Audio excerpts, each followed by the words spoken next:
Hey guys, welcome to another episode of Vinyl Den, your channel for record collecting by record collectors. I'm Nick. It's Tuesday, time to talk about some new releases coming out this Friday, May 3rd. There's about a little over 400 albums coming out this week. I got 12 on my list for today.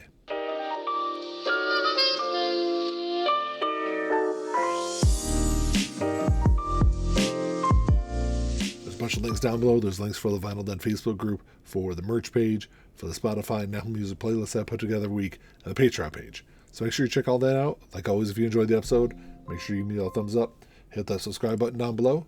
Make sure you hit that notification bell so you're notified every time I release new episodes. Well, like I said in the intro, there's a little over 400 albums coming out this week. I'm only going to talk about 12 on the show today, so if there's something I don't talk about, make sure you drop me a comment down below. Let me know what albums you're looking forward to picking up. And like always, if you're unable to find any of these in your local brick and mortar stores, they should all be available online. I'll put links down below for them. So one of the albums I'm really looking forward to this week is the reissue of Warning by Green Day. This came out back in 2000. It was their sixth studio album. It's going to run you about $24 online. It's on fluorescent green vinyl. This is a really interesting album for Green Day. It was much more experimental than anything else they'd done in their career up until that point. They'd done some stuff, kind of different things on their last couple albums before this came out, especially Insomniac and Nimrod. But with this album, they took that kind of typical Green Day sound, incorporated more acoustic stuff in there. There's some folk in there. There's some pop in there. It's just like I said, very different than anything else they did really before or after. In a lot of ways it worked. This isn't my favorite Green Day album, but it's still a really good one. I think it's definitely better than a lot of the stuff that Green Day has done in the last 15 or so years. There's a couple of great tracks on here. Really, like songs like Warning, Macy's Day Parade really pushed this album up. I think it was number 4 on the Billboard charts here in the U.S. Sold a couple million copies. It was a really good album. It still is. I'd probably put it up there, probably in my top, maybe 6 or 7, as far as Green Day albums go. So I've got that one on pre-order. And then I've also got this next one on pre-order too. This is Rancid B-Side and C-Sides. This was released back in 2008. It's on magenta, green, and black splatter vinyl. It's going to be about $30 online. So this is a compilation of B-Sides, rare tracks. I think there's 4 unreleased tracks, these unreleased at the time when the album came out. And this is all stuff from 1992 until 2004. Some really great stuff on here. A lot of these compilations you get, from a lot of other bands, seems like a lot of filler. And I don't think there's really any on this. This is all stuff that really could and probably should have been on their studio albums over those years. If you're a Rancid fan, this is definitely a must-have. You also got the new album from P.O.D. coming out this week. This is Veritas. This is their 11th studio album.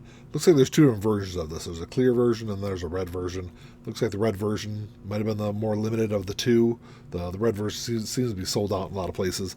This is going to run you about $24 online. This is the follow-up to their 2018 album, Circles, which, to be completely honest, I haven't listened to the last probably, maybe 5 P.O.D. albums. Last album I think I've listened to was Satellite, and that was the early part of the 2000s. And that was a really good album. I've got that on vinyl. I think the Rhino did a reissue of it last year, the year before. That's a really good album. The first couple of P.O.D. albums are actually really good, but I haven't listened to anything since then.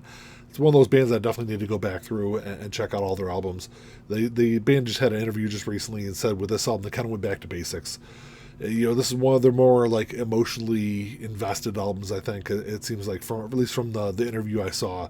It's definitely one I'll stream this week. So you got that one coming out, and then you've also got Turn It On Again, The Hits by Genesis getting reissued. This came out back in 1999. It's gonna run you about $35 online. It's a 2 LP release. Looks like this is a Amazon exclusive on clear vinyl. 18 tracks from across Genesis' great career. To be honest, I'm not a big fan of Genesis, and they're one of those bands I'd be fine with just a greatest hits compilation. This sold really well though. This hit number 65 on the Billboard chart when it was released. Sold a couple of million copies here in the U.S. It's like I said, I'll probably grab that one. I've got the one on my maybe list this week.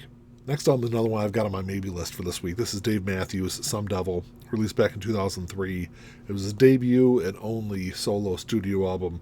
It's a 2 LP release. It's going to run you about $40 online. There's a black version of this, which looks like the standard release. And then there's a fog version, which is like a grayish color. I don't know why they just don't call it gray, which that's going to be the Amazon exclusive. I can't believe this is the first time this album's ever been available on vinyl. This is a huge album when it came out. It hit, I think it was number 2 on the Billboard charts, sold a bunch of copies. I was never a big fan of the Dave Matthews Band, so it took me a little while, but it was probably a good couple of years before I got around to listen to this album. It's definitely, lyrically, it's much more mature, very much more like introspective than anything else he'd done with Dave Matthews Band. I don't own any Dave Matthews Band albums. Like I said, this is one I'll probably end up grabbing this week just because I do love this solo album. I think it's probably the best thing that Dave Matthews ever released. So you got that coming out this week, and you got REO Speedwagon High Fidelity getting reissued this week. Came out back in 1980. It was their 9th studio album. This is going to be on sea glass vinyl, which is like this greenish kind of color. It's going to run you about $26 online. An absolutely gigantic album when it was released. It'd sell over 10 million copies. It was number one on the Billboard 200 for I think 15 or 16 weeks. Just huge. It was the highest selling album of 1980. Wheels Are Turning was the album that got me into REO Speedwagon when I was like, I don't know, probably 6 or 7 years old. But ever since I heard this album, it's long been easily one of my favorite albums of the 80s. I already have a copy of this, but I'm going to grab this one that's coming out this week just because, like I said, it is that great of an album. You got the reissue of In the Arms of God by Corrosion Conformity coming out this week. This was released back in 2005. It was their 7th studio album. This is a music on vinyl release, so it's going to be more limited. It's going to be on silver vinyl. It's going to be kind of pricey, too. It's going to run you about $49 online, which I know is a lot, especially for a one-album release, but it's limited to 1,000 copies. It is numbered. Those music on vinyl releases tend to be a little nicer than a standard release, even though, like I said, that is still pretty pricey. Like I said, limited to 1,000 copies. This is the last album the band would release with Pepper Keenan on vocals for, I think it was 2014, so it was like a 9-year gap that he wasn't with the band. I'm not a huge Corrosion Conformity fan. This is probably one of their better albums, though. And the funny thing was, when I saw this on the list, I was thinking to myself, I thought this got reissued a couple months ago, maybe got delayed. And then I went back and looked on Discogs, and this is the 4th time this thing has been reissued in the last year or so. So even though it is limited to 1,000 copies, and those music on vinyl releases tend to be a little harder to get over here in the U.S., because there were 3 reissues of it last year, it still might be kind of easier to grab than a lot of MOV releases. But you got that coming out this week. And then you got the reissue of Sabaton's Careless Rex. This came out back in 2012. It was their 6th studio album. It's going to be on blue and yellow sunburst vinyl. It does look pretty cool. It's going to run you about $24 online. If you're unfamiliar with Sabaton, they're a Swedish power metal band. Do some really interesting stuff. I'm not a huge fan. My youngest son is a big fan of Sabaton, so I'll probably end up grabbing a copy of it this week just for him. But they always do like there's always a theme to their albums, it's typically like a war theme. The theme for this album it's like the rise and fall of the Swedish Empire. It's interesting. I'm not a huge, like I said, I'm not a huge power metal fan. I know that I think it was Metal Hammer back in 2019 released a list of all the greatest power metal albums of all time. I think this was like number 19 or number 20 on their list. You also got a reissue of Omega Sessions by Bad Brains coming out this week. So this came out back in 1997. It's a 5-song EP. It's on red vinyl. It's going to run about $20 online. These are all 5 demo tracks that were recorded back in 1980. I'm not sure why there was such a delay. There's like 17-year gap from the time they were recorded until the time they were released. But these 5 tracks were all recorded a full 2 years before Bad Brains would release their debut album. And all these tracks would eventually make their way onto other releases by Bad Brains. It's kind of cool to go back through and listen to these raw versions of those songs, though. This is an album that's been pressed to death over the years, though. It's most of the time it was released as a 10-inch release. And then probably within the last maybe 5 or 6 years, they started doing that as a 12-inch. This has got a B-side etching. It might be a cool one to grab if you're a Bad Brains fan or an 80s punk fan. You got that one coming out this week. And then you've also got Thelonious Monk, It's Monk's Time. This was released back in 1964. This is another music on vinyl release. So it's going to be on red vinyl. It's going to run you about $39 online, limited to 1,500 copies. That's what I'm kind of talking about the price difference. This one at $39, and then that other MOV release is going to run you almost $50. So, they're pricier. I get it. And that's always my complaint with these MOV releases, but they always sound great. I'm sure this is going to be a great release also. I'm a huge Thelonious Monk fan. This is an album of his that I'm unfamiliar with. There's 3 original tracks on here. There's also 3 jazz standards. It's music on vinyl release. If I'm able to scoop up a copy in store, maybe I will. Like I said, it is kind of a little bit more limited, just 1,500 copies though. There's also the new album from Willow coming out this week. This is Empathogen. This is her 6th studio album. It's going to be on brown vinyl. It's going to run about $27 online. Willow's had a really interesting career because she's dabbled in so many different genres.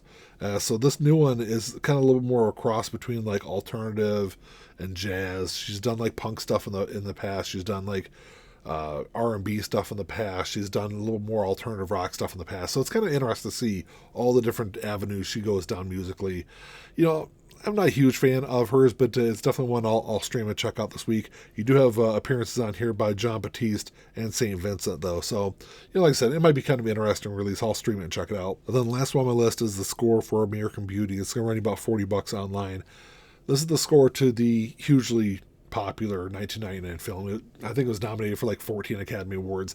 I'm not the biggest fan when it comes to scores, though, but this is a really interesting one. It's not your typical score. It was all done with just percussion instruments. It's I think a couple of these tracks on here, you know, are very recognizable tracks, and it's like I said, I'm not a huge score fan outside like maybe Star Wars is probably another great score that I can think of off the top of my head that I might have on vinyl, but you know, it's one I'll at least consider maybe picking up this week. Well, that's all I got for you today, guys. Thanks for checking the show out. Make sure you drop me a comment down below. Let me know what you're looking forward to picking up this week. There's some great stuff. Like I said, I already got that Warning on pre-order. I got that Rancid on pre-order. I got that REO Speedwagon coming also. I might grab that Genesis. I might grab that Dave Matthews. Some really good stuff coming out this week, but let me know what you guys are looking forward to. Like always, if you enjoyed the episode, make sure you give me a thumbs up. Hit that subscribe button down below. That's all I got. Until next time, keep on spinning. Peace.